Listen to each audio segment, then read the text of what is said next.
तो MP board के class 10th के विद्यार्थियों, देखिए आज के इस वीडियो में मैं आपको वार्षिक परीक्षा के लिए विषय मैथ का देखिए सेट सी आपको बताने जा रही हूँ, जो कि काफ़ी इम्पोर्टेंट है, जिसमें आपको काफ़ी महत्वपूर्ण प्रश्न देखने को मिलेंगे और जिससे आप काफ़ी अच्छे नंबर भी कवर कर सकते हैं। तो ये आपका इंग्लिश मीडियम और हिंदी मीडियम दोनों के लिए रहेगा।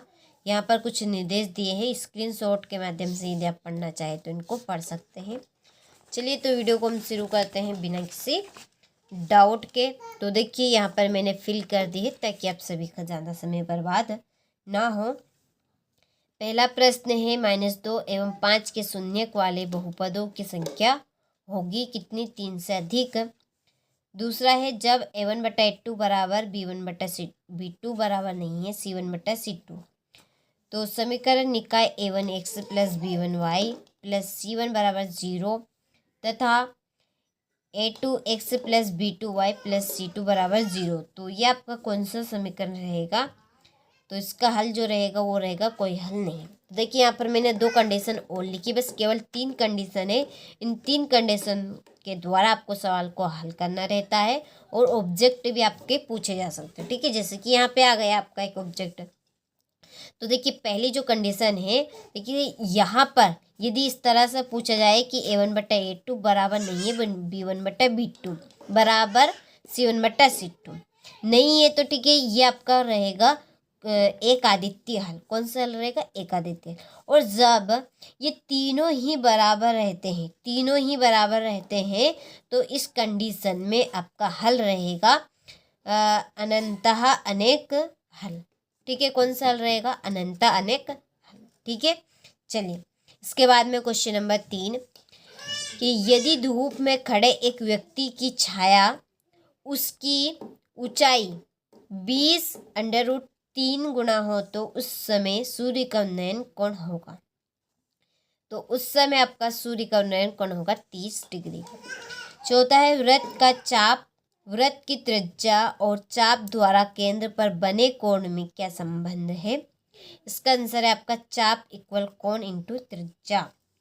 ठीक है, इसके बाद में है 5वां, शंकु की तिर्यक ऊंचाई का सूत्र लिखिए। तो शंकु की तिर्यक ऊंचाई का सूत्र आपका रहेगा L equal √r² plus h²। छठा प्रश्न है, यदि एक घटना घटित नहीं हो सकती तो इसकी प्रायिकता होगी। अब देखिए प्रश्न कैसा दिया, कुछ भी नहीं है इसमें। यदि एक घटना घटित नहीं हो सकती, यहाँ पर घटना का बोल रहे हैं लेकिन घटना ही नहीं हो रही है तो उसकी प्रायिकता क्या होगी? अब देखिए सवाल ही नहीं है तो सवाल का आंसर आपका कौन सा रहेगा? कुछ भी नहीं आएगा, तो इसका आंसर आपका शून्य रहेगा। ठीक है, यहाँ पर घटना ही घटित नहीं हो रही तो प्रायिकता शून्य रहेगी। ठीक है, चलिए ये आपके इंग्लिश मीडियम वालों के लिए स्क्रीनशॉट आप ले लीजिए। टिक मार्क मैंने आपके कर दी है कंप्लीट। आपको केवल अच्छे से करना है, धैर्य शांति से आप सारी चीज़ें कंप्लीट कर सकते हैं यदि आप बना कर रखेंगे तो। ठीक है, चलिए क्वेश्चन नंबर 2 है, रिक्त स्थानों की पूर्ति कीजिए। तो देखिए पहला प्रश्न है कि कोई संख्या p/q जहाँ p एवं q परस्पर अभाज्य पूर्णांक है तथा q इक्वल नहीं है 0 रेडियस कहलाती है। तो ये आपकी परिमेय संख्या कहलाती है। ठीक है, दूसरा है, वर्ग समीकरण में ax² plus bx plus c equal 0 का विभक्त कर d इक्वल b² - 4ac है। ठीक है, तीसरा है, समांतर श्रेणी के पद का उसके पूर्ववर्ती पद में अंतर रेडियस कहलाता है सार्व अंतर। चौथा है आपका कि सभी रेडियस त्रिभुज समरूप होते हैं, तो कौन से त्रिभुज होते हैं? वो आपके समबाहु। पांचवा है, किसी बिंदु की एक्स अक्ष से दूरी रेडियस कहलाती है। तो एक्स अक्ष से दूरी आपकी वाई निर्देशांक कहलाती है और वाई निर्देशांक से आपकी दूरी एक्स निर्देशांक कहलाता है। ठीक है, ये आपका उल्टे का सीधा हो सकता है। छठा है, किसी वृत्त की स्पर्श रेखा उसे रेडियस बिंदुओं पर प्रतिच्छेद करती है, केवल एक ही बिंदु पर। ठीक है, किसी भी वृत्त की स्पर्श जो रेखा होती है वो केवल आपकी एक ही बिंदु पर प्रतिच्छेद करती है। अब देखिए आपका एक ये बिंदु है, एक ये आपका वृत्त है, ये वृत्त है। ठीक है, क्या बोला है? वृत्त की स्पर्श रेखा। अब ये वृत्त की आपकी क्या है, एक स्पर्श रेखा है, ठीक है। ये अब ये एक ही बिंदु पर यहाँ पर टच हो रही है कि अलग अलग, ये यहाँ पे भी हो गए, ये यहाँ पर भी हो गए, नहीं ना, एक ही यहाँ पर, तो केवल एक बिंदु पर प्रतिशत करें, ठीक है। चलिए, तो स्क्रीनशॉट आप ले लीजिए यहाँ से। इसके बाद में ये आपके इंग्लिश मीडियम वालों के लिए फिल कर दिए कंप्लीट, केवल आपको अच्छे से करना है। बढ़ते हैं आगे प्रश्न की और लेने हैं। चलिए, क्वेश्चन नंबर यहाँ पर 3 है। सही जोड़ी बनाइए। पहली है आपकी धन पूर्णांक, इसकी आपकी जोड़ी रहेगी प्राकृत संख्या है। दूसरी विभक्ति का ऋणात्मक, इसका है अधिकल्पित। जब आपका विभक्ति कर में ऋण यानी कि माइनस में जब सवाल आता है तो 3 तरह की आपकी प्रकृति होती है विभक्ति कर में। एक तो आपकी रहती है मूल वास्तविक होते हैं, मूल बराबर होते हैं, और मूल अधिकल्पित, ये इसको बोलते हैं काल्पनिक, ठीक है। तो जब विभक्तिकर आपका ऋणात्मक होता है तो अधिकल्पित रहेंगे। यदि विभक्तिकर आपका धनात्मक होता है तो आपके मूल वास्तविक बराबर होंगे, और विभक्तिकर शून्य रहेगा या बराबर रहेगा तो शून्य रहेगा तो बराबर रहेगा, ठीक है। 3 प्रकार की प्रकृति होती है जिनको आपको कंप्लीट करना है, ठीक है। चलिए, तीसरा आपकी जोड़ी A2 बराबर 13 और A4 बराबर 3। तो इसका आपका आंसर रहेगा D = -5, ठीक है। चौथा है √sec² थीटा -1, इसकी आपकी जोड़ी रहेगी tan थीटा। पांचवें sin² theta plus cos² theta, इसका मान आपका 1 रहता है, तो इसमें ये आपकी पांचवी। और छठी है 1 + tan² और 1 + cot² इक्वल होता है tan², ठीक है। चलिए, तो स्क्रीनशॉट आप ले लीजिए यहाँ से। इसके बाद में ये आपके इंग्लिश मीडियम वालों के लिए। चलिए, जोड़ी के नंबर मैं आपको डाल देती हूँ, कंप्लीट करना है आपको, ठीक है। ये आपकी पहली जोड़ी, ये आपकी तीसरी, ये आपकी छठी, और ये आपकी रहेगी दूसरी जोड़ी। चलिए, इसके बाद में है एक वाक्य में उत्तर दीजिए। पहला है आपका कि क्या x + 1 की होल पावर 2 = 2x - 3 द्विघात समीकरण है। तो इसका आपका आंसर है, ये आपका एक द्विघात समीकरण बनेगा, ठीक है। दूसरा प्रश्न है बिंदु x1 y1 एवं x2 y2 के मध्य बिंदु के निर्देशांक लिखिए। तो देखिए, इनके मध्य बिंदु के आपके निर्देशांक बनेंगे x1 + x2 / 2 plus y1 + y2 / 2, ठीक है। चलिए, तीसरा है थेल्स प्रमेय का कथन। तो देखिए, थेल्स प्रमेय का कथन मैं आपको बता देती हूँ, या आप इस तरह से लिख भी सकते हैं, ठीक है। देखिए, समझ के करेंगे तो बहुत ही सरल है ये। यहाँ पर मैंने थेल्स प्रमेय का कथन है।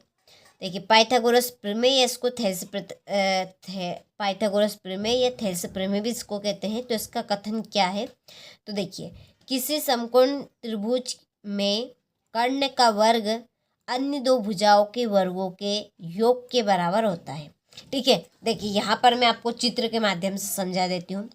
देखिए, ये आपका एक समकोण त्रिभुज है, समझ लीजिए, ये आपका एक, ठीक है, समकोण त्रिभुज है, जिसमें देखिए ये जो है नी, ये वाली आपकी जो भुजा, ये आपकी कर्ण है। क्या है ये? कर्ण, ठीक है। यहाँ पर कर्ण आप ले लीजिए A, ठीक है, कर्ण है। और इस कर्ण के बराबर कौन सी अब हमारी 2 भुजाएं बनी है, बताइए जल्दी से।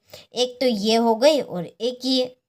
तो क्या है कि समकोण त्रिभुज में जो कर्ण का वर्ग है, यानी कि स्क्वायर, ठीक है, ये स्क्वायर, ठीक है, कर्ण का वर्ग तथा अन्य आपकी 2 भुजाओं, ठीक है, 2 भुजाओं के वर्गों, ये वर्गों, ठीक है, वर्गों के योग यानी कि इनके प्लस, ठीक है, योग के बराबर होता है, जिसे हम पाइथागोरस प्रमेय का कथन कहते हैं। ठीक है, चलिए तो आपको समझ में आ गए हो। देखिए ये आपका कर्ण है, तो कर्ण समकोण त्रिभुज में कर्ण का वर्ग हो गया, ये हमने समझ लिया। बराबर क्या है, दो भुजाओं का वर्ग।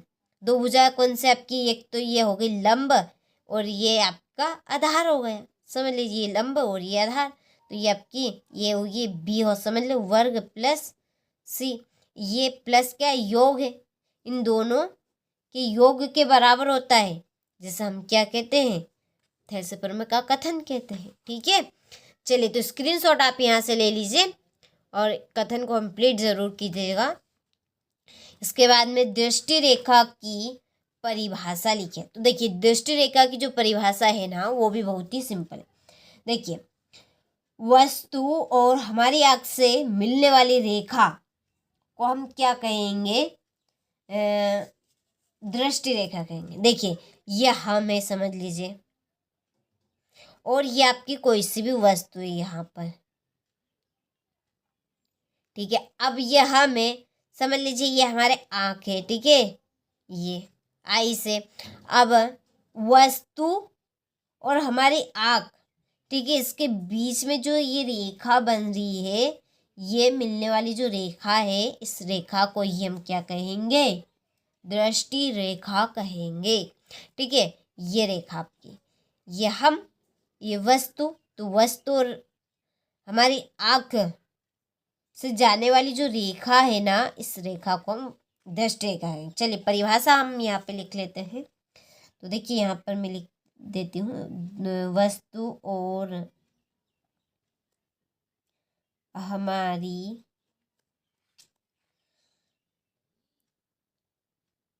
आँख से जाने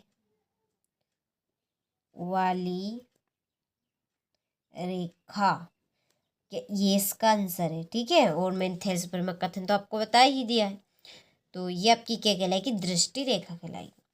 चलिए पांचवा है, किसी वृत्त की कितनी स्पर्श रेखाएं खींची जा सकती है। तो किसी वृत्त की आपकी अनंत स्पर्श रेखाएं खींची जा सकती है, कितनी, अनंत।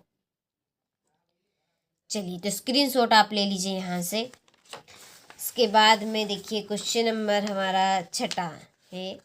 देखिए एक ठोस शंकु अपने समान ऊंचाई h एवं त्रिज्या r वाले बेलन पर रखा है, संयुक्त ठोस का वक्र पृष्ठ क्या होगा। तो इसका वक्र पृष्ठ आपका रहेगा, देखिए pi r under root h square plus r square plus 2 pi r h। ठीक है, चलिए इसके बाद में ये आपके इंग्लिश मीडियम वालों के लिए answer in one word sentence. ठीक है, 6 नंबर के हैं, मैंने यहाँ पर लिख दिए, कंप्लीट कर लेना है आपको। क्वेश्चन नंबर 5 है, सत्य असत्य। पहला है, देखिए समांतर श्रेणी की किन्हीं दो पदों का अंतर सार्वंतर कहलाता है। समांतर श्रेणी के किन्हीं दो पदों का अंतर, किन्हीं दो पदों का अंतर नहीं, सभी जो जितने भी उन श्रेणी में आपके पद है, उन सभी पदों का समान अंतर ही आपका सार्वंतर कहलाएगा। दो पदों का अंतर नहीं कहलाएगा, तो ये बात आपकी यहाँ पर असत्य है। ठीक है, क्योंकि सारे पदों का अंतर एक रहेगा, तब आपको उसका सार्वंतर निकलेगा। दूसरा है, यदि त्रिभुज की संगत भुजाएं अनुपातिक हो तो त्रिभुज समरूप नहीं होते हैं, तो ये बात भी आपकी असत्य है। ठीक है, ये आपका सत्य है। चलिए टिक मार्क कर देती हूँ, वीडियो हमारा थोड़ा सा ज़्यादा लंबा बन रहा है। ठीक है, कंप्लीट इनको कर लेना है आपको यहाँ पे। ठीक है, चलिए इसके नीचे ये आपके इंग्लिश मीडियम वालों के लिए है, ट्रू और फॉल्स सेंटेंस कंप्लीट कर लीजिएगा। ये आपका यहाँ से लीजिए, चौथा, पाँचवा और छठा। क्वेश्चन नंबर 2 से ये आपके क्वेश्चन नंबर 6 से 2 नंबर वाले प्रश्न आपके शुरू होते हैं यहाँ पे। ठीक है, यदि आप इनका सॉल्यूशन लेना चाहते हैं तो हमने आपको डिस्क्रिप्शन में नंबर दे रखे हैं, तो यहाँ से आप देखिए स्क्रीनशॉट ले लीजिए अच्छे से। डिस्क्रिप्शन में हमने नंबर दे रखे हैं, आप उन पर कॉल कर लीजिए। 6 के 6 आपके मॉडल पेपर आपको वहाँ पर मिल जाएंगे। ठीक है, यदि आप उनकी PDF भी लेना चाहते हैं तो ले सकते हैं, सॉल्यूशन भी आप लेना चाहते हैं तो सॉल्यूशन भी आप ले सकते हैं। ठीक है, तो स्क्रीनशॉट आप ले लीजिए यहाँ से क्वेश्चन नंबर। चलिए, तो यहाँ से आप स्क्रीनशॉट ले लीजिए अच्छे से। ये आपका क्वेश्चन नंबर 13। ठीक है, साथ में इंग्लिश मीडियम वालों के लिए भी है। इसके बाद में ये आपका है 14वां प्रश्न, 15वां, फिर ये आपका 16वां प्रश्न। ठीक है, फिर इसके नीचे आपका अथवा है इसका क्वेश्चन नंबर 17। ये आपका 18वां प्रश्न रहा। ठीक है, चलिए ये आपका इसका चित्र है। क्वेश्चन नंबर ये आपका 19, फिर है क्वेश्चन नंबर 20, ये आपका क्वेश्चन नंबर 21, क्वेश्चन नंबर 22, फिर 22 का आपका 8वां आखिरी क्वेश्चन है आपका लास्ट क्वेश्चन नंबर 23, और ये आपका 23वें का 8वां। ठीक है,